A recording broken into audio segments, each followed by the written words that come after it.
नमस्कार दोस्तों आज के इस वीडियो में हम बात करेंगे कल्याण ज्वेलर्स के बारे में। अभी आपने देखा होगा कि कल्याण ज्वेलर्स का जो स्टॉक है 10-15% से गिर गया था। तो क्या कुछ रीजन हो सकता है दोस्तों इसके पीछे, कैसा इनका नंबर आया Q1 का और क्या कुछ कॉल के अंदर डिस्कशन हुआ, उसी के बारे में हम इस वीडियो में बात करेंगे। तो सबसे पहले हम इनके नंबर की बात करते हैं दोस्तों कि इस Q1 में इनका रिजल्ट कैसा रहा। तो आप यहाँ पे देख सकते हो दोस्तों की रिजल्ट में इनका अगर हम इंडिया लेवल पे बात करें, क्योंकि आज की डेट में टोटल इनके नंबर ऑफ स्टोर 368 कुछ स्टोर हैं इनके, जिसमें इंडिया के साथ साथ इन्होंने अपना जो बिजनेस है उसको मिडिल ईस्ट में और यूएस में भी 2 इन्होंने स्टोर ओपन किए हैं। तो अगर हम सबसे पहले इंडिया के बिजनेस की बात करें तो यहाँ पे आप देख सकते हो कि 31% से इनके रेवेन्यू में ग्रोथ है। इनके टोटल नंबर ऑफ स्टोर जो इंडिया में है उसमें 32% की ग्रोथ है। जो ग्रॉस प्रॉफिट है इसमें भी आप देख सकते हो कि 27% की ग्रोथ, और जो इनका पैट है उसमें आप इनको काफी अच्छा ऑपरेटिंग लेवरेज मिला है, तो 55%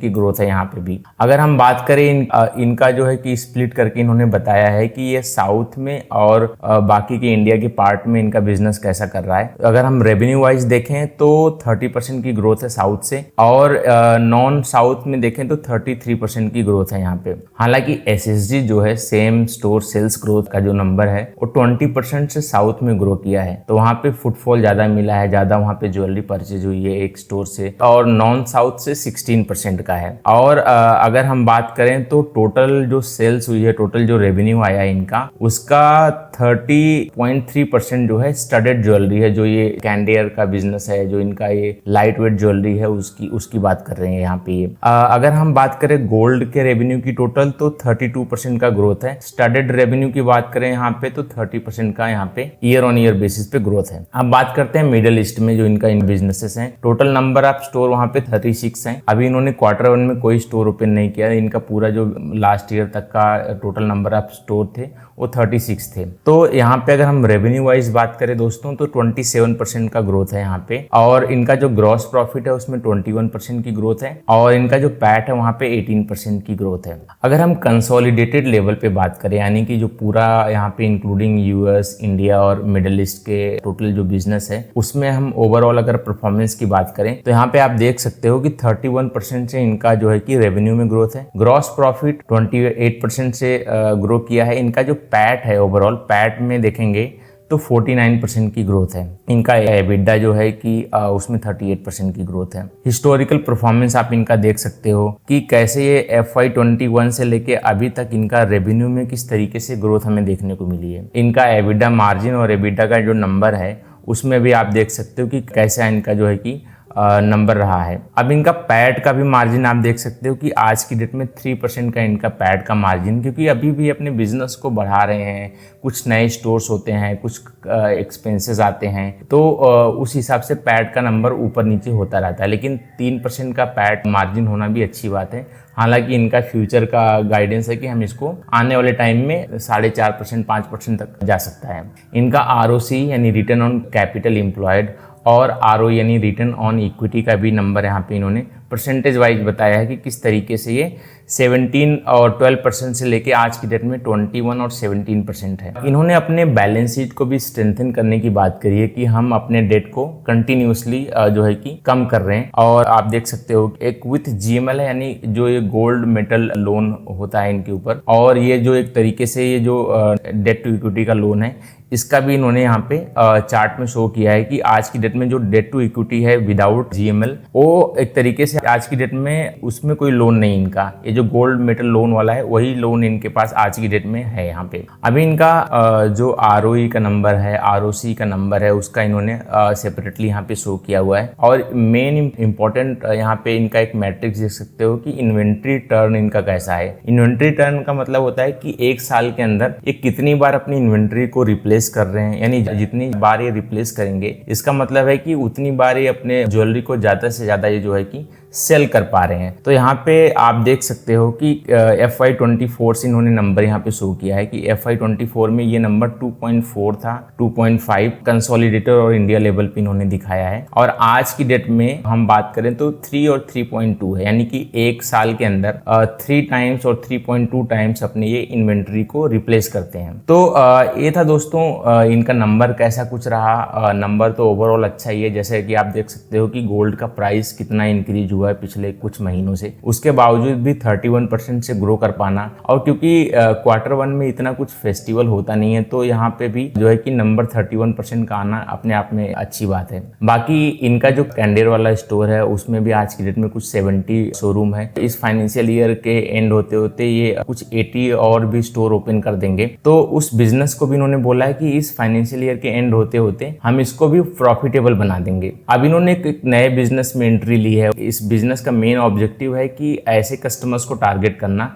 जो आज की डेट में कल्याण ज्वेलर्स के शोरूम में नहीं आते। ये मोस्टली लोकल ज्वेलर्स के पास जाते हैं क्योंकि इनको यहाँ पे एक अफोर्डेबल प्राइस मिल जाता है, इनके पसंद का इनको जो है कि डिजाइन मिल जाता है। तो इनका कहना है कि अब हम ऐसे कस्टमर और ऐसे मैन्युफैक्चरर और जो ऐसे लोकल ज्वेलर शॉप ओनर हैं इनका मार्केट शेयर हमको कैप्चर करना है। तो उसके लिए इन्होंने क्या किया कि एक पायलट स्टोर ओपन किया था, तो वो स्टोर से इनको काफी अच्छा सक्सेस मिला है। अब इनका कहना है कि अब हम एक ज्वेलरी पार्क ओपन कर रहे हैं, एक त्रिशूर करके जगह है केरला के अंदर। तो वहां पे जो है कि ये लोकल जो ये मैन्युफैक्चरर होते हैं, लोकल जो डिजाइनर होते हैं, उनको हम वहां पे इनवाइट करेंगे, उनके साथ हम टाई अप करेंगे क्योंकि वो भी हमारे साथ काम करना चाहते हैं। तो उनको जो है कि आज की डेट में उनके लिए प्रॉब्लम ये होता है कि उनका जो पेमेंट होता है लोकल ज्वेलर के पास में वो 30-45 दिन का टाइम लगता है इनको उनका पेमेंट रिसीव होने में। तो इनका कहना है कि हम उनको एक अच्छा इंफ्रास्ट्रक्चर बना के देंगे, उनको मशीनरी देंगे, पूरा उनको फैसिलिटी बना के देंगे, और उनका जो पेमेंट उनको लेट मिलता है वो पेमेंट को भी हम 10 से 15 दिन के अंदर उनका पूरा का पूरा पेमेंट कर देंगे। और बदले में हम उनसे जो है कि मार्जिन पे हम उनसे नेगोशिएट कर सकते हैं कि हमें अच्छा मार्जिन मिले। इसके बाद में जब हमारे पास वो लोकलाइज ज्वेलरी होगा और कम प्राइस का ज्वेलरी होगा तो हम ऐसे कस्टमर को भी टारगेट कर सकेंगे जो आज की डेट में हमारे पास नहीं आते क्योंकि उनको लगता है कि हमें वहाँ पे कॉस्टली ज्वेलरी मिलता है या हमारे मनपसंद का डिज़ाइन नहीं मिलता।